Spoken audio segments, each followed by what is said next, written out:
SITৰ হৈ গৈছে SITয়ে খালি তেওঁলোকৰ মুখ কোৱা মতে প্ৰায় ৩,৫০০ ডকুমেণ্ট আছে গতিকে ৩,৫০০ ডকুমেণ্ট এডভোকেট জেনেৰেলৰ লগত কালিও মিটিং হৈছে ফাইনেল কৰাৰ কাৰণে গতিকে 18 তাৰিখ লাষ্ট ডেট 6 পৰা 12 তাৰিখৰ ভিতৰত তেওঁলোকে দি দিব কাৰণ আমাক 18 তাৰিখৰ আগত আমি দিবই লাগিব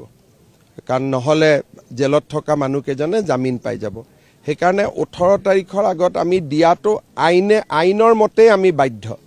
কিন্তু মই তেওঁলোকক কৈছো 18 লৈকে ৰখি থাকিব নালাগে কেইদিনমান আগতে দি দিয়ক কিন্তু তেওঁলোকে মোক কৈছে যে প্ৰায় ৩,০০০ ৩,৫০০ ডকুমেণ্টছ আছে সেইবিলাক সেট বনাব লাগিব জেৰক্স কৰিব লাগিব প্ৰতিখন ডকুমেণ্টতে সহি হ'ব লাগিব গতিকে এই গুটেই কামবোৰ কৰি মই ভাবো তেওঁলোকে আজি আমাৰ কেই তাৰিখ হল 5 তাৰিখ গতিকে অহা কালিৰ পিছত আৰু 12 তাৰিখৰ আগত এই সপ্তাহত যেনে তেনে চাৰ্জশিট দিবই